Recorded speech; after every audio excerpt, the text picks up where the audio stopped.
Hello everyone, I'm happy to be here for the second recording of about the chapter I submitted for this ASCAS project about Central Asia.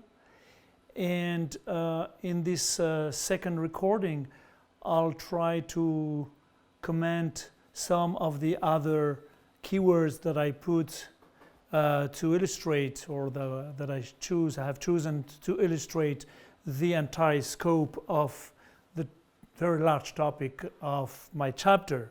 So this is one of the rare historical chapters of this book, and as you see, the title reads Early Modern Interactions between Pastoral, Nomadic and Sedentary Societies in the Central Asian Culture Complex.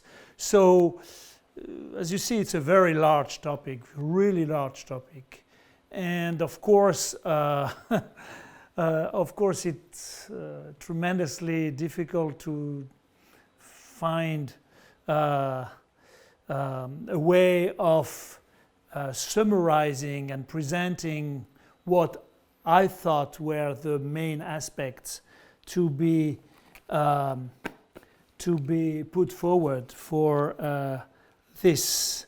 As I said in the first recording, early modern stands here for the centuries of the Middle Ages and the modern period, anything which would be from the Mongols of the 13th century to the colonial times.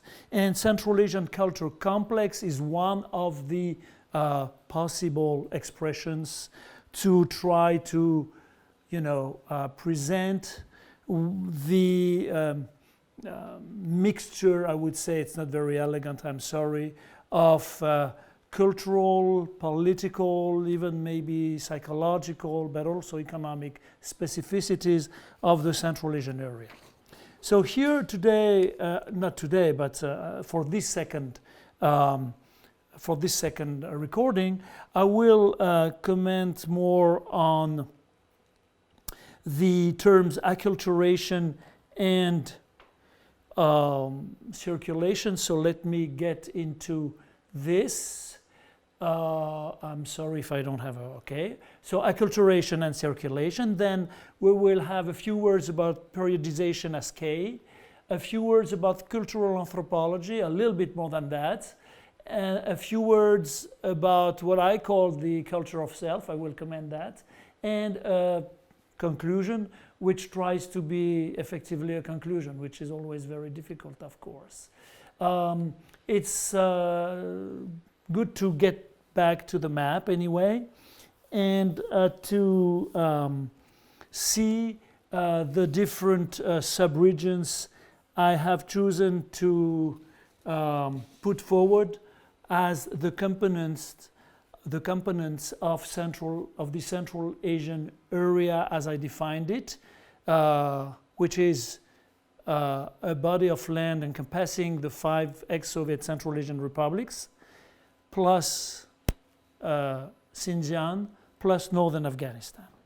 So here what we have to say to begin with is that in terms of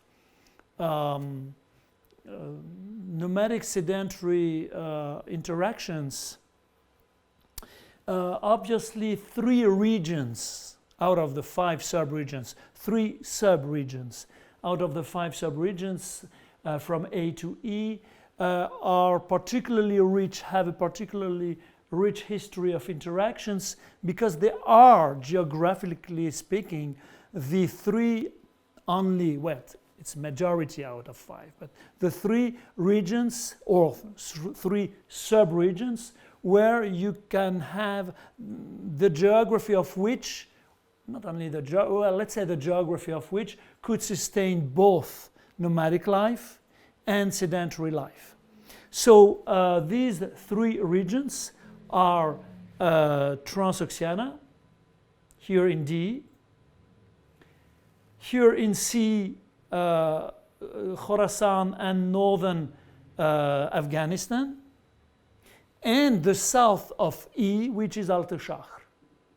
So here actually Alt-e-Shakhr plus Transoxiana, but not all of Transoxiana, of course, as we know already from the first recording that only 10 to 15% of the total territory of Central Asia was enhanced by agricultural economy due to irrigation, and C also are the three only 5 subregions out 3 subregions out of 5, I'm sorry, that could enhance, or that where we met in the past both oasis life and nearby the oasis nomadic life.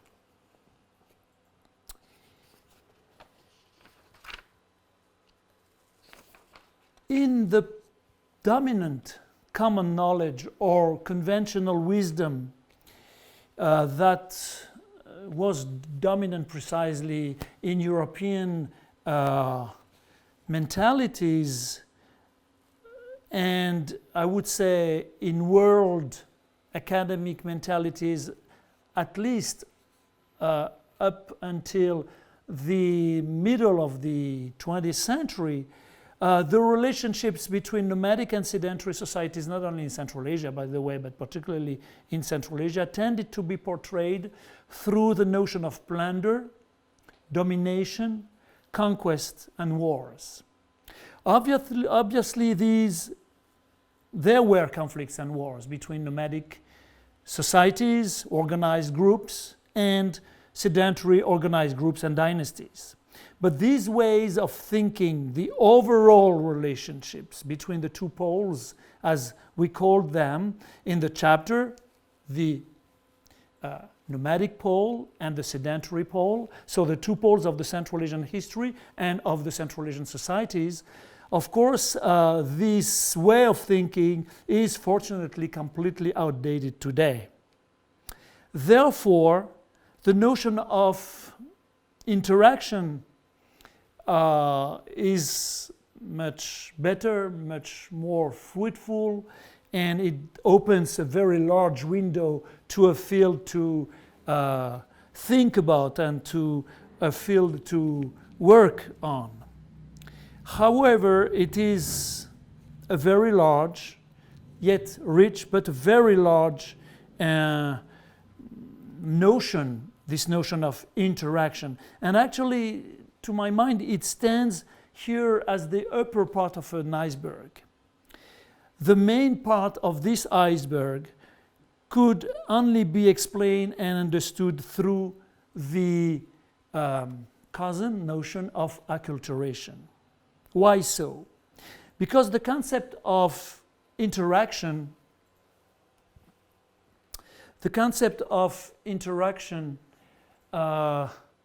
would indicate a process as it is ongoing, but it does not inform on its aftermath.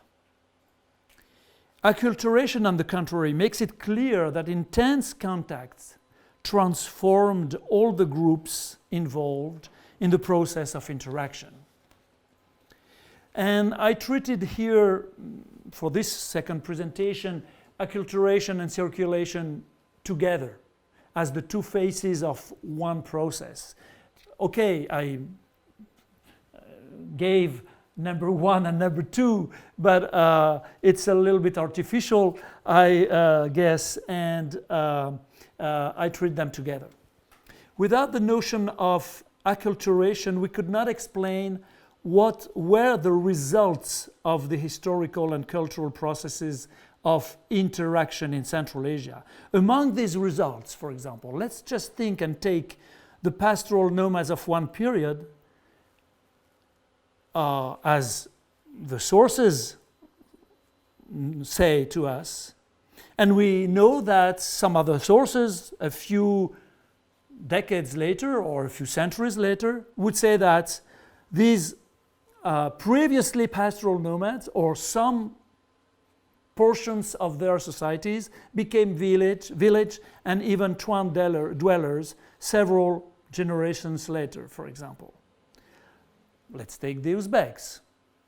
It's a very well-known example, and I dare to say the Uzbeks just because they were named this way by the sources when they came into Transoxiana at the end of the 15th century and the beginning of the 16th century. So we can say the Uzbeks. Of course, it would open a very large discussion, but still they are named like that by sources. They still are named today like that. Is there a continuity between these two bodies of populations? Maybe yes, maybe not, some sort of. Here, it's not the discussion. The discussion is that we have these pastoral nomads of one period becoming a few generations later, village dwellers and even town dwellers. Or let's take, of course, the very well-known examples of non-Muslim nomadic Turkic-speaking tribal groups.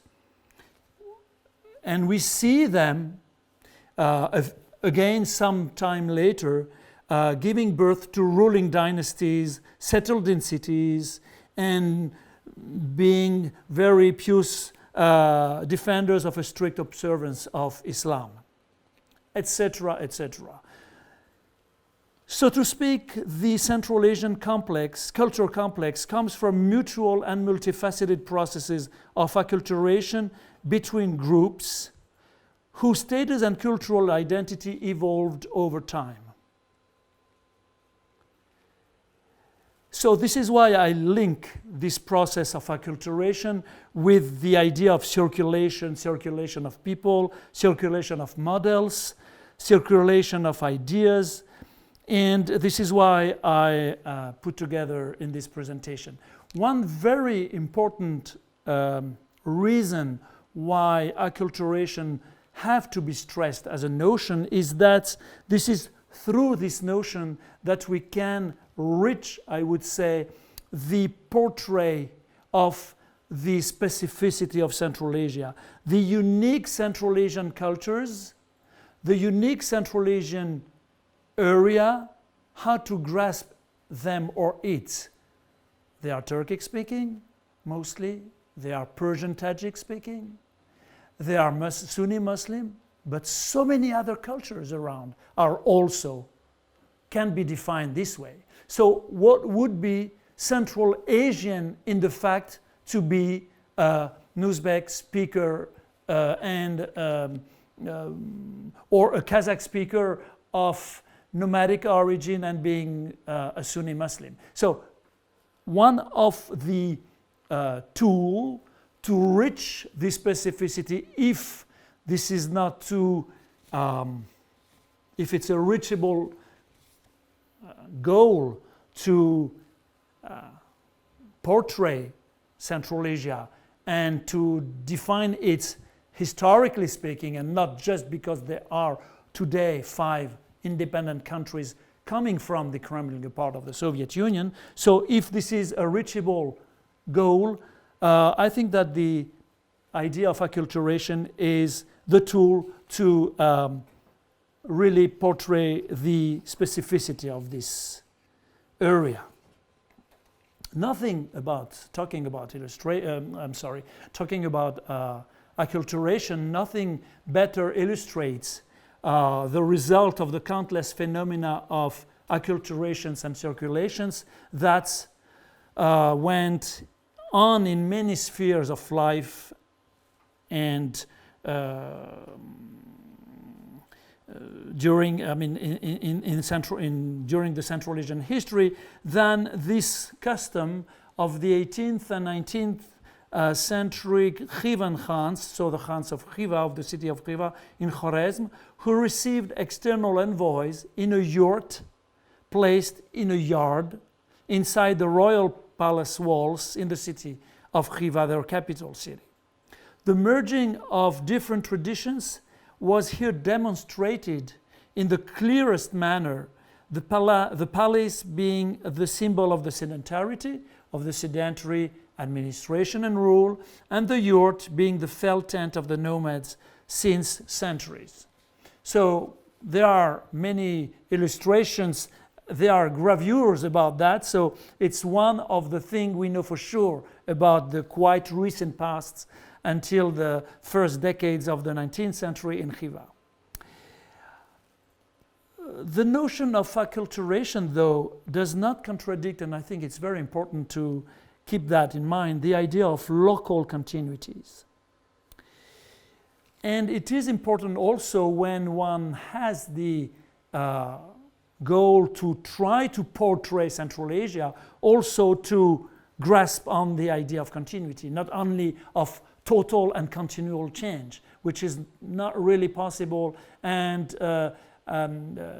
human societies probably don't like this idea of continual change. So continuities did exist. It's not only a need of human psychology, it's also a historical reality. And so we don't have to oppose, as they were opposed very severely, the notion of acculturation from the idea of local continuity.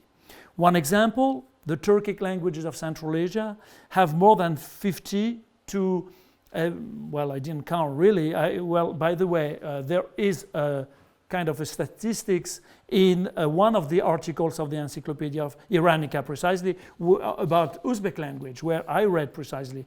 I think I remember, if I remember correctly, then the number of 60% of loan words from Iranian languages or from Arabic in many Turkic languages of the area, particularly the Uzbek language. It would be very long and much too long for this second presentation to list and pass through the actual mechanisms that enhanced the process of acculturations and which resulted either in this chivan habit of the yurt inside the palace or in this 60% of loan words from Persian and Arabic languages into the into the Turkic Uzbek language of the settled population. Let me at least list a few tools through which we have historical explanations about the acculturation processes and about the mechanisms of the acculturation processes. Geography, I think of the winter pastures. In the Dasht-e Kipchak, which is the biggest nomadic area of the Central Asian region, winter pastures tended to be closer to the south, closer to Transoxiana. If we can get back to the map. So, of course, it does not necessarily concern the nomadic groups. I don't know if we have the right to call them tribal nomadic groups, but the nomadic groups at least that were living mostly here. But many nomadic groups had also winter pastures, for example, in this way, in this area, let's say, and, summer pastures, I'm very sorry, summer pastures in this area, and winter pastures much closer, of course in the dry environment of the desert, but much to the south and much closer to the sedentary settlements. And I think it's one of the reasons why we, through which, well, it's one of the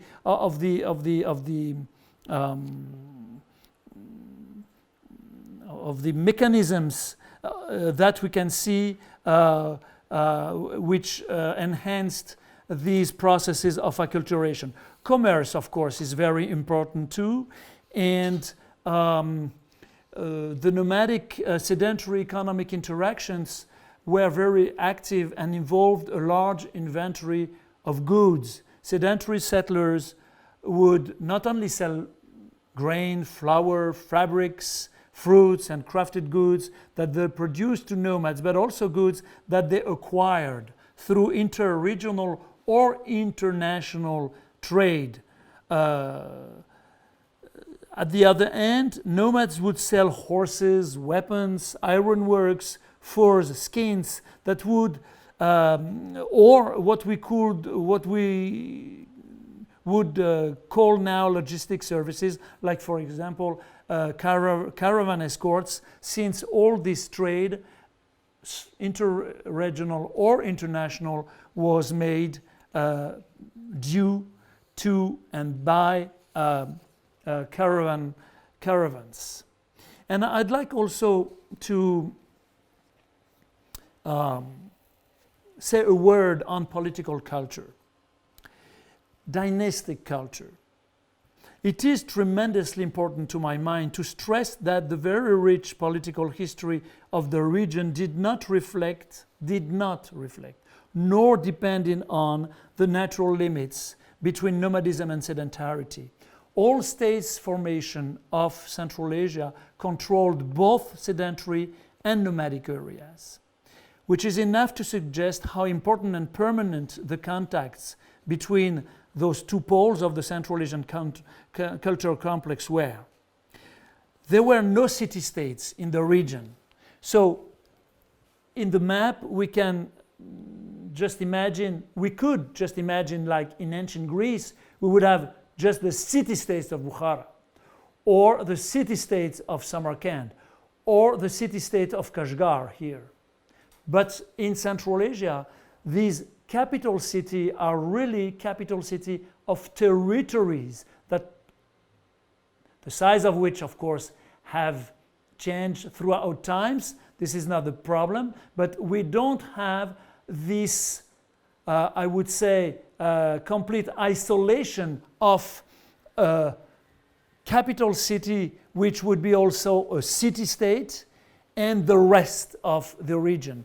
And so, of course, all the sedentary polities controlled vast nomadic areas, and therefore quite big or large nomadic pastoral groups, and particularly in winter, since we can, of course, use the precedent arguments and to mix them with these arguments. The question of acculturation is very interesting for the historical analysis. It is also very interesting to use today, I would say, to try, if it's possible to say that in English, to try in this discussions in Central Asia with colleagues and students, for example. And of course, what we immediately see, it's very obvious, is that not only the political powers, but also, I would say, the overall mentality in the Central Asian countries today absolutely does not favor the idea of acculturation.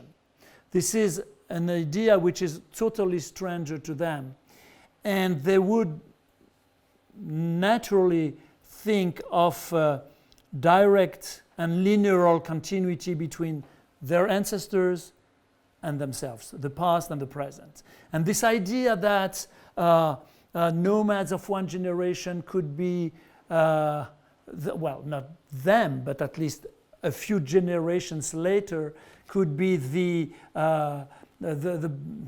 most refined city dwellers and all that. This is very strange to them. So this idea of acculturation is really not favored in Central Asia today, as it was not, by the way, neither in the Soviet social sciences, which are very rich, but unfortunately, this is an idea that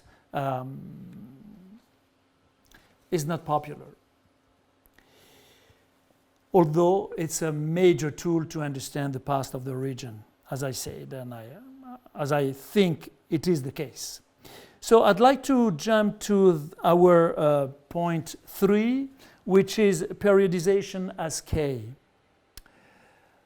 The problem with Central Asia, it's that it has, I would say, a too rich history. So to understand who is who in the among the historical Central Asian actors, and also maybe to ask the question or to answer the question, who is really important, who is a little bit less important among these historical actors is really a challenge. And so I proposed in the chapter, you will see more, of course, detailed paragraphs about that. I proposed in the chapter to make a quite clear distinction between the new actors coming from outside the region, for example, from the Middle East with Islam in the 7th, 8th century. Okay, I don't have the map anymore, but you know well the map of, let's say, Asia, or so many other actors. And of course, from outside, we could think of the Russian Empire actor, of the, let's say, end of the 18th century and throughout the 19th century for our Central Asia, on the one side. And on the other side, we certainly can also define the forces or actors or conquests or influences that came from within. And what I call from within is, so as opposed to from outside. And what I called from within or from inside is it is from one of the 5 sub-regions into another. It's really within the Central Asian territory. And I think it helps a lot to try to have a grasp on the diversity of factors throughout times, if one considers on one glance at least 5 or 6 centuries, as it is supposed under such expressions like early modern or post-Mongol period or pre-colonial times, etc., etc.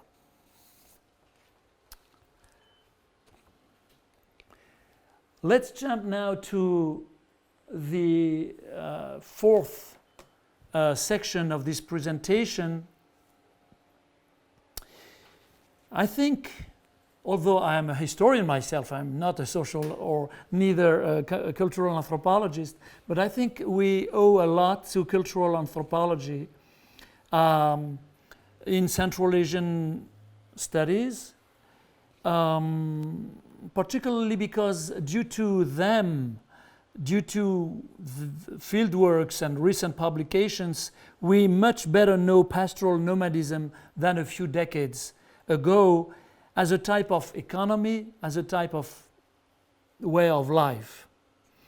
And this contribution of anthropology to analyze the pastoral nomads is tremendous. Unfortunately, historians have neglected major aspects of the study of the nomadic sedentary interactions, as they have favored the study of some territorial expansions of immediate political significance coming from the steppe, so this big body of nomadic lands in the northern part of the Central Eurasia or the Eurasian continent, into sedentary areas. For example, the Chinggisid-Mongol invasion. Of course, so we owe that to anthropological works to better know the mechanisms that are inside the nomadic life. For example, what I said about winter pastures. Of course, even though if it's not specifically a matter for a historian, historians could have since decades also understand that and testify that they understood that the winter pastures could be was and have been a regular occasion for centuries for nomadic communities to get geographically at least closer to sedentary populations and societies and cities also. But they did not. They did not. So we had really to wait for the attention, the sensibility of the cultural anthropologist to have that kind of information. So this is why I wanted to really pay tribute to cultural anthropology and to insist on the fact that we much better know now the nomadic milieu, not only the nomadic milieu of the 20th century, if the anthropologic works about we can think about were resulted of field works that have been done in the last decades, but also we can apply these conclusions at least to the models we had for the past. Let's jump now to the fifth point, culture of self. Culture of self, I'm not sure it has any meaning. Certainly I'm not sure. Of course, firstly, it's a collective self. That's for sure. It's a collective self. It's not culture of self, meaning at the level of individuals. So a collective self, we understand a little bit better why it could be interesting to talk about that, at least a few seconds or minutes. I also envisioned this keyword, because it's one of my keywords, as a question for readers of this specific project, like, for example, a post-reading question. What do you think, is there a possibility of having a culture of self in Central Asia, given all the constraints, given all the difficulties to define the region in the past?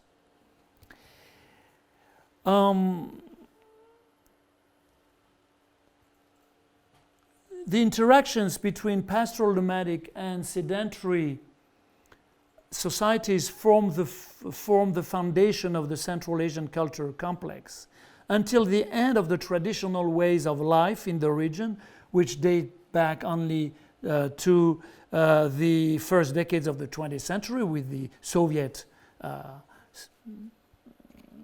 sedentarization.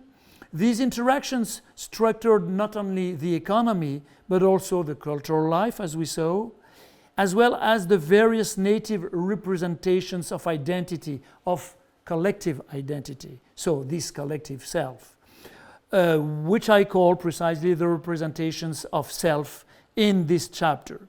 So for having a second more into this topic, I would divide this question, is there a culture of collective self, into at least two periods of time. The culture of a contemporary self and the culture of a collective, of course, self in the past. The contemporary collective self, I think that we all have our ideas about that. We all have our experiences.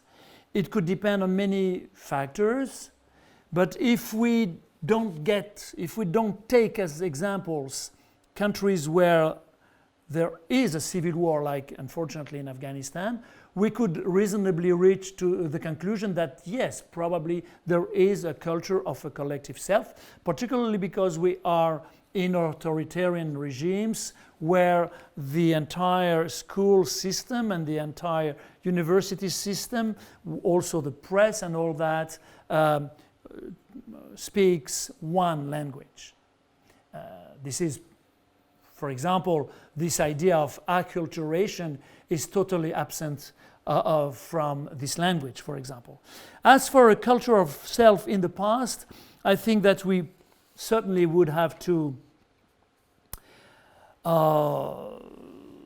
regard, or I mean to look at, to look at different social groups, and let's say that maybe the dynastic groups, through the Chinggisid heritage about which I say the word in the chapter, and I think that there are also some other chapters that use this argument. Yes, I would say that it could have existed.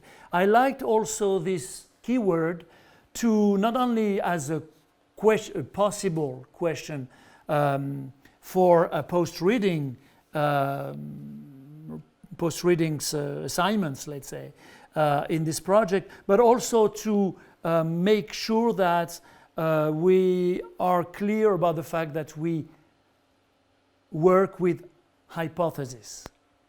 And so it is very important to have at least one too large, not enough, not sufficiently portrayed question to make sure that we also have to face many hypotheses and to face many scientific problems. Let's put it this way. So in my conclusion, I would say that there is not a single period of Central Asian history until the 19th century which is not one way or another linked to or marked by pastoral nomads and by the interaction with the powers and populations of the sedentary territories. The problem of Central Asia is twofold. First, it has no natural boundaries, nor was it ever a single, like the Roman or the Ottoman empires were, a political territory. In addition to that, at the core of the biggest continent, it was subject to many population movements and conquests. Nevertheless, this region is by far not just the mere continuation or extension of its adjacent area, as many have pretended too often. By the way, I was a student in the 80s. The bulk of Central Asia was under the Soviet Union, and the Soviet Union was thought to have a duration of decades and decades again. And so I remember that many professors in Iranian studies, for example, or in probably Chinese studies, but I was more acquainted with some in Iranian studies, for example, they did not really consider that first Central Asia exists, second that it was interesting to deal with because it was not really a historical space, and it was not in the present neither a specific space because it was from their, at least due to their views, it was not neither a specific area within the Soviet Union. So really I still feel these hindrances to say yes, Central Asia exists today, but did exist also. And this is why I try to gather these types of arguments to share them with you. So this chapter's crucial topic could be summarized as follows: how could Central Asia become what it is?